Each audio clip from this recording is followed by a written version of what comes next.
एक बार फिर से आपका बहुत बहुत स्वागत करते हैं। कई हमारे जो सिग्नेचर शो हैं उन शो को अभी तत्काल विराम दिया गया है क्योंकि इतनी राजनीतिक खबरें हो रही हैं और एक तरफ जहां राजनीतिक खबरें हो रही हैं वहीं धर्म को लेकर के भी बहुत सारी बातें चर्चाएं हो रही हैं। इस बीच में हम भी जानते हैं कि आपको इंटरेस्ट उन चटकारा वाले खबरों की होगी, लेकिन हम गेम समझाने की जो कोशिश करते हैं और हमारा जो सिग्नेचर शो है गेम समझिए, उसमें हम बिहार की राजनीति से देश कैसे प्रभावित होगा और देश में क्या हलचल होने वाली है हम वो समझाने का प्रयास करते हैं। लगातार आप इस पर अपना फीडबैक भी दे रहे हैं और आपको हम धन्यवाद इसलिए दे रहे हैं कि आप हमें सुझाव भी दे रहे हैं। आपके सुझाव बड़ी काम के होते हैं और आज उन्हीं के आधार पर हम जो आपके सामने गेम समझिए लेकर के आए हैं, उसमें भाजपा को सत्ता से दूर रखने के लिए जो नीतीश कुमार ने फार्मूला बनाया है उस फार्मूले की चर्चा करेंगे। अब तक वो फार्मूला अप्रूव नहीं हुआ है तो फिर कैसे नीतीश कुमार तीसरी बार नरेंद्र मोदी को प्रधानमंत्री बनने से रोकेंगे, ये सवाल आपके जहन में भी होगा। और इस सवाल का जवाब खोजते खोजते सिंगापुर रूटीन चेकअप के लिए लालू प्रसाद भी चले गए। कर्नाटक के चुनाव परिणाम आने के बाद हम लगातार आपको बता रहे हैं कि स्थितियां बहुत बदली हैं। एक तरफ जहां भारतीय जनता पार्टी आने वाले 2024 के चुनाव और 3-4 राज्यों में जो होने वाले इसी वर्ष चुनाव हैं उन सब को टारगेट करके, उन सब का खाका बना करके एक नई रणनीति के साथ अब आगे बढ़ना चाहती है। तो वहीं कांग्रेस की कर्नाटक में जीत के बाद कई एंगल पर, कई कोण पर अब महागठबंधन बटा हुआ नजर आ रहा है। हालांकि प्रदर्शन ये किया जा रहा है कि भाजपा विरोधी गुट एकजुट था, इसके चलते कर्नाटक में इतनी बड़ी जीत हुई। लेकिन इस सारी बातों को आप भ्रम से निकलिए, क्योंकि कर्नाटक में जेडीएस अलग लड़ा था जिससे नीतीश कुमार इससे पहले मिल चुके हैं, मिल करके इस गुट में आने की बात कर चुके हैं। तो जब पहले ही राज्य में ही एक साथ नहीं है तो केंद्र की राजनीति में कैसे साथ हो सकते हैं। खैर, हो भी गए तो उसके इम्पैक्ट क्या होंगे, असर क्या होंगे, क्या एक साथ वो आगे भी बढ़ेंगे, ये एक बड़ा सवाल आपके जहन में होगा। तो वहीं दूसरी तरफ जो नीतीश कुमार इस पूरे माहौल को बदलना चाहते हैं, भाजपा विरोधी बनाना चाहते हैं और एक गठबंधन बनाना चाहते हैं जो भाजपा और नरेंद्र मोदी को सत्ता से दूर रखे, तो उन्हें भी तो कुछ त्याग करना चाहिए। कर्नाटक में उन्होंने भी अपने उम्मीदवार उतारे, हालांकि भद पिट गई, ये अलग बात है। लेकिन जो व्यक्ति कर्नाटक के चुनाव में अपने 5-6 उम्मीदवारों को खड़ा कर सकता है, जहां कांग्रेस जीतती है, सामंजस्य नहीं बैठता है। अगर ऐसा होता तो जैसे लालू प्रसाद ने तेजस्वी यादव को आदेश दिया कि उत्तर प्रदेश में और पश्चिम बंगाल में हमारे एक भी उम्मीदवार खड़ा नहीं होंगे, हम जो पार्टी है उसको सपोर्ट करेंगे, जो भाजपा विरोधी मजबूत पार्टी है। कितनी बड़ी स्ट्रेटजी थी। आज उसी स्ट्रेटजी के चलते ममता बनर्जी भी और अखिलेश यादव भी दोनों लालू प्रसाद जो कह रहे हैं उसे सुनने के लिए मजबूर हैं, वरना ममता बनर्जी दोबारा कांग्रेस के साथ जाने का सोच भी नहीं सकती है। अगर रात में नींद में वो रहें और कांग्रेस का नाम ले लीजिए तो वो झल लाने लगेगी। लेकिन इन सब के बावजूद जब तेजस्वी यादव नीतीश कुमार को लेकर के जाते हैं तो वहाँ वो तैयार हो जाती हैं। अब इन सारी बातों को लेकर के फॉर्मूला जो नीतीश कुमार का था, 1 वर्सेस ऑल, इसका मतलब समझ रहे हैं। भारतीय जनता पार्टी के उम्मीदवार के विरुद्ध ये पूरी तरह से सारे विपक्ष को एकजुट करके एक उम्मीदवार देने की बात कर रहे हैं। और ऐसी स्थिति में अगर ये फॉर्मूला सक्सेस हो जाए तो निश्चित रूप से टक्कर भारतीय जनता पार्टी को दिया जा सकता है। लेकिन इन सारी चीज़ों को हमने पहले भी आपको समझाया है कि जो इस देश की वर्तमान स्थिति है और वर्तमान वोटों का जो ध्रुवीकरण हो रहा है या जिन वोटों के आधार पर भारतीय जनता पार्टी सत्ता में है, वो वोट उतना नहीं है जितना से सत्ता में बैठा जा सके।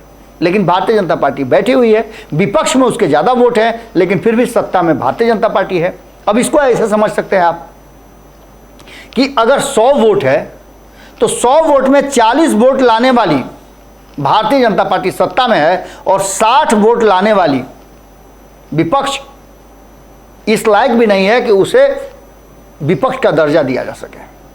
कई दल तो ऐसे हैं जिनके पास एक भी सीट नहीं है, फिर भी वो दावा कर रहे हैं नरेंद्र मोदी को सत्ता से बेदखल करने का। लोकतंत्र है, लोकतंत्र में सभी को आज़ादी है और इस आज़ादी को अगर इस तरह से देखा जाए तो नीतीश कुमार के फॉर्मूले पर अभी विराम लगा हुआ है। थक हार कर लालू प्रसाद भी सिंगापुर चले गए। आपको याद होगा कि लालू प्रसाद सिंगापुर तभी जा रहे थे जब वो पटना आए थे, उससे पहले ये कार्यक्रम तय हो गया था। खबरें भी आ गई थी कि लालू प्रसाद सिंगापुर जा रहे हैं, वहाँ से रूटीन चेकअप करा करके जब लौटेंगे तो बिहार आएंगे। लेकिन अचानक से तेजस्वी यादव जाते हैं, उनको पकड़ करके ले आते हैं और पटना में आ करके उनको रखते हैं। कई तरह की राजनीतिक बातें होती हैं, लालू प्रसाद भी मिलने के लिए नीतीश कुमार भी जाते हैं और कई नेता जाते हैं, कई कार्यक्रम होता है, भोज का आयोजन होता है और स्ट्रेटजी बनती है। लेकिन ऐसा लग रहा है कि नीतीश कुमार इन सारी बातों से बिल्कुल अलग जा रहे हैं। हालांकि एक बार फिर से नीतीश कुमार और तेजस्वी यादव सरकारी कार्यक्रमों में एक साथ नजर आने लगे हैं। नीतीश कुमार ने जहां एक तरफ ये कहा है कि उन्हें प्रधानमंत्री बनने की या किसी पद की कोई लालसा नहीं है, तो वहीं तेजस्वी यादव ने भी उनकी बात को रिपीट करते हुए कहा है कि न तो उन्हें मुख्यमंत्री की चाहत है, इच्छा है, न कुर्सी का लालसा है और न नीतीश कुमार को प्रधानमंत्री का लालसा है।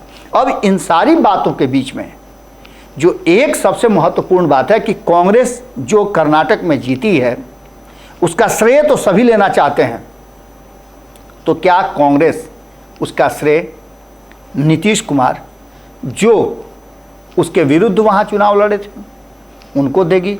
भले ही उनको 5-6 सीटों पर लड़ने के बाद 1000 भी वोट सभी पर मिला करके नहीं आया हो।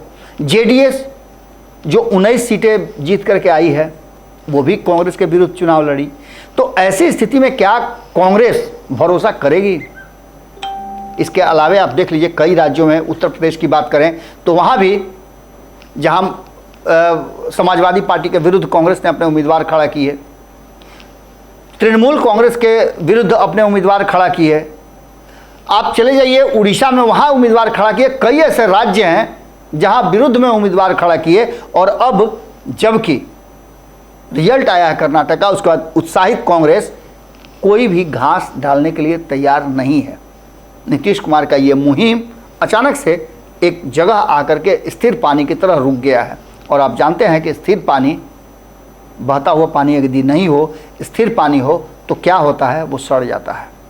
नीतीश कुमार का विपक्ष को एकजुट करने का जो मुहिम है उस मुहिम में तत्काल ब्रेक लगा हुआ है और इस पर से ब्रेक हटाने के बाद नीतीश कुमार किस दिशा में जाते हैं ये बड़ा ही महत्वपूर्ण होगा और सभी दल मिलकर के नीतीश कुमार के इस फॉर्मूले पर कब मुहर लगाते हैं। क्योंकि आंकड़ों में अगर देखा जाए तो विपक्ष 60% वोट लेकर के मजबूत नजर आ रहा है, जो काफ़ी है नरेंद्र मोदी को प्रधानमंत्री बनने से रोकने के लिए, भाजपा को सत्ता से बेदखल करने के लिए। लेकिन ये तब संभव होगा जब विपक्ष पूरी तरह से मुस्तैदी के साथ एकजुट होगा और ये तत्काल तो होता हुआ नज़र नहीं आ रहा है। कई राज्यों के बारे में हमने बताया था आपको कि कई राज्यों के जो वहाँ के स्थानीय पार्टी हैं, क्षेत्रीय पार्टी हैं, उसके नेता हैं, वो सभी एक दूसरे के ऊपर और एक दूसरे के विरुद्ध चुनाव लड़ रहे हैं और एक साथ आने की संभावनाओं पर नीतीश कुमार जो लगातार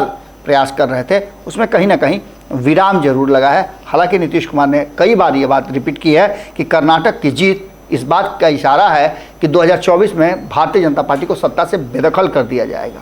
कितना सफल होगा ये आने वाला वक्त बताएगा। जुड़े रहिएगा भारत लाइव के साथ।